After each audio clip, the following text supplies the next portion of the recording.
امید ہے آپ سب خیریت سے ہوں گے۔ اگر آپ نے ابھی تک ہمارا چینل سبسکرائب نہیں کیا تو اسے ابھی سبسکرائب کر لیں اور بیل آئیکن کو دبانا بالکل بھی مت بھولیں۔ شکریہ۔ نمبر 7، سرِ راہ۔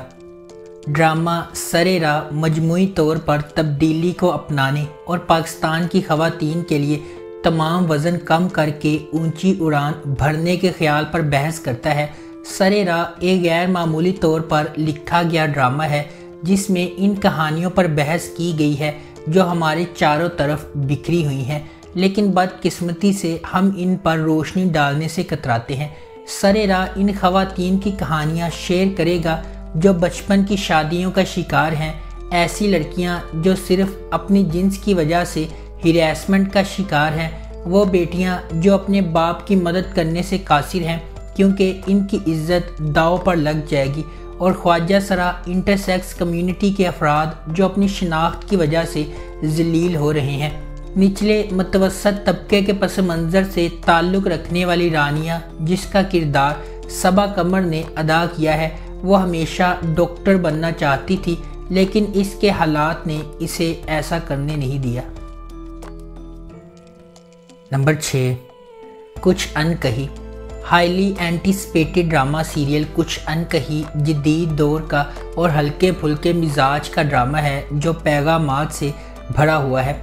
اس ڈرامے میں خواتین کے جائیداد کے قانونی اور مذہبی حق، کام کی جگہ پر ہراساں کیے جانے، لڑکیوں پر شادی کے لیے دباؤ ڈالنے، باڈی شیمنگ اور پاکستانی معاشرے میں پائے جانے والے بہت سے مسائل، مزاح اور عقل میں لپٹے ہوئے مسائل پر بحث کی گئی ہے۔ یہ پلاٹ آغا جان کے آبائی گھر کے گرد گھومتا ہے جہاں وہ اپنی 3 بیٹیوں کے ساتھ رہتے ہیں۔ آغا اپنی بہن کے ساتھ جائیداد بانٹنے کو تیار نہیں ہے۔ ان کی دوسری بیٹی عالیہ گھر کے دعووں کو حل کرنے کے لیے دن رات کام کر رہی ہے۔ کہانی میں ایک حیرت انگیز موڑ بھی آتا ہے جب سلمان ایک اور نوجوان ریئل اسٹیٹ ایجنٹ کرایہ دار کے طور پر ان کے گھر میں داخل ہوتا ہے۔ نمبر 5، کالا ڈوریا۔ کالا ڈوریا ماہ نور اور اسفند کی زندگی کے گرد گھومتا ہے جس کا کردار بالترتیب ثنا جاوید اور عثمان خالد بٹ نے ادا کیا ہے۔ ان کے خاندانوں کے درمیان محبت نہیں ہے اور وہ مسلسل لڑتے رہتے ہیں۔ وہ دونوں ایک ہی کالج کے طالب علم ہیں اور ایک دوسرے کو مسلسل چھیڑنے کی عادت رکھتے ہیں۔ اسفند اور ماہ نور کی لڑائی ایک دلچسپ رشتہ ثابت ہوتی ہے جو ان کے درمیان استوار ہوا۔ آخر میں وہ ایک دوسرے کے ساتھ محبت کرنے لگتے ہیں، تاہم یہ خبر ان کے اہل خانہ کے لیے چونکا دینے والی ہے کیونکہ وہ اس خبر کی شدت کو بھی نہیں سمجھ سکتے۔ یہ ایک محبت کی کہانی کا زاویہ ہے جو یقینی طور پر سب کی توجہ حاصل کرے گا۔ نمبر 4، بختاور۔ بختاور ایک پرجوش طالب علم ہے جو ایک ایسے خاندان میں رہتی ہے جس میں ماں، ایک معذور بھائی اور ایک بہن ہے۔ اس کا جواری باپ زبردستی اس کی بڑی بہن کی شادی کر دیتا ہے اور خود گھر سے چلا جاتا ہے۔ غربت کی وجہ سے اس کا بھائی مر جاتا ہے جس پر اس کا چچا اس کی شادی اپنے ذہنی معذور بیٹے سے زبردستی کروانے کی کوشش کرتا ہے۔ وہ اپنے چچا کو ایسا کرنے نہیں دیتی اور اپنی ماں کے ساتھ کراچی بھاگ جاتی ہے۔ وہاں وہ سکینہ کے گھر میں رہتی ہے جو شریفہ کی دوست ہے اور اپنے شوہر کے ساتھ رہتی ہے۔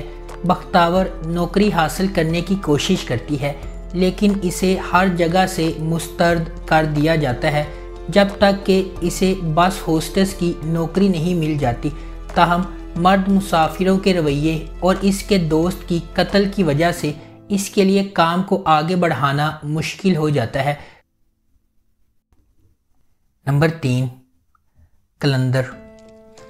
کلندر ایک لڑکی کے اپنے خدا اور اس کے فیصلوں پر پختہ یقین کی کہانی ہے جبکہ باقی دنیا اسے تکلیف پہنچاتی، بدنام کرتی اور چیلنج کرتی رہتی ہے۔ در عدن ایک نوجوان اور معصوم لڑکی ہے جو اپنے چچا اور خالہ کی دیکھ بھال میں پروان چڑھی ہے۔ کم عمری میں یتیم ہونے کے باوجود در عدن اپنے چیلنجز اور مشکلات کے بارے میں شکایت نہیں کرتی۔ اس کے برعکس تبریز ایک خوبصورت نوجوان ہے جو زندگی میں عظیم چیزیں حاصل کرنے کی خواہش رکھتا ہے۔ اسی محلے میں رہتے ہوئے تبریز کے والدین نے اس کے لیے ایک جیون ساتھی کے طور پر در عدن کو مناسب پایا۔ تاہم تبریز کی زندگی میں ایک حیران کن موڑ آتا ہے جب ایک امیر گھرانے سے تعلق رکھنے والی سنبل اس سے محبت کرتی ہے۔ اپنے مستقبل کو مالی طور پر محفوظ بنانے کی کوششوں میں تبریز اس تحفے کو بھول جاتا ہے جو اسے دنیا اور آخرت کے لیے در عدن کی صورت میں دیا جاتا ہے۔ نمبر 2، مجھے پیار ہوا تھا۔ مجھے پیار ہوا تھا ماہر، سعد اور اریب کے درمیان لو ٹرائنگل پر مبنی ہے۔ سعد ہمیشہ سے اپنی کزن ماہر سے محبت کرتا رہا ہے، لیکن جب وہ اس کا اعتراف کرنے میں ناکام رہتا ہے تو زندگی ایک مختلف موڑ لیتی ہے اور اریب فریم میں داخل ہوتا ہے۔ تھوڑی سی غلط فہمی کی وجہ سے معاملات ٹوٹنے لگتے ہیں اور محبت کرنے والوں کے درمیان اعتماد ٹوٹ جاتا ہے۔ اپنے والدین کی اکلوتی اولاد ہونے کے ناطے ہانیہ عمر بطور ماہر اپنے خاندان کی تمام محبتیں جمع کرتی ہے۔ وہ سادہ، معصوم اور شائستہ ہے۔ وہ پیسے اور مادی چیزوں پر محبت اور احترام کو ترجیح دیتی ہے۔ زاویار نعمان بحیثیت اریب کا تعلق ایک اعلیٰ طبقے کے گھرانے سے ہے۔ اپنے والدین کا اکلوتا بیٹا ہونے کے ناطے اسے فخر ہے۔ وہ اپنی قدر جانتا ہے اور شاندار ہے۔ اس کی انفرادیت اس سے مطالبہ کرتی ہے کہ وہ سب سے بہترین کا انتخاب کرے۔ وہاج علی بطور سعد ماہر کا کزن ہے۔ بڑے ہوتے ہی اس کے ساتھ اس کی دوستی محبت میں بدل جاتی ہے۔ وہ ماہر سے محبت کرتا ہے اور اس کے لیے اپنی عزت نفس قربان کرنے کو بھی تیار ہے، لیکن بدقسمتی سے یہ احساس باہمی نہیں ہے۔ نمبر 1، تیرے بن۔ میرب ایک پرجوش اور خوبصورت نوجوان لڑکی ہے جو اعلیٰ تعلیم حاصل کرنا چاہتی ہے۔ اس کی پوری دنیا اس کے والدین کے گرد گھومتی ہے اور وہ ان پر سب سے زیادہ یقین کرتی ہے۔ اس کی مضبوط اور پر اعتماد شخصیت اسے اپنے آس پاس کی سماجی ناانصافیوں کے خلاف کھڑا کرتی ہے۔ اس کے برعکس مرتسم کا تعلق ایک طاقتور اور با اثر خاندان سے ہے۔ وہ اپنے خاندان کے اخلاق اور روایات کا احترام اور قدر کرتا ہے اور خاندان کو نیچا دکھانے سے انکار کرتا ہے۔ میرب کی زندگی ایک غیر متوقع موڑ لیتی ہے جب اسے اپنی اور مرتسم کی زندگی کے بارے میں اپنے خاندان کے فیصلے کے بارے میں پتہ چلتا ہے۔ مرتسم کے خلاف میرب کی نفرت ماضی کے ایک خاندانی راز کے طور پر بڑھتی جا رہی ہے۔ مختلف پس منظر اور ذہنیت سے آتے ہوئے مرتسم کو میرب کے اپنے تئیں متکبرانہ رویے کا احساس ہونے لگتا ہے اور وہ اسے اپنے لیے ایک چیلنج سمجھنے لگتا ہے۔ دوسری طرف میرب جو اپنی زندگی کو اپنی شرائط پر گزارنے کی عادی ہے، مرتسم کی خاندانی روایات اور غیر ضروری سماجی رکاوٹوں کو قبول کرنے سے انکار کرتی ہے۔ اگر آپ کو ہماری یہ ویڈیو پسند آئی ہے تو اسے لائک کریں، شیئر کریں اور ہمارے چینل کو سبسکرائب کرنا بالکل بھی مت بھولیں۔ شکریہ۔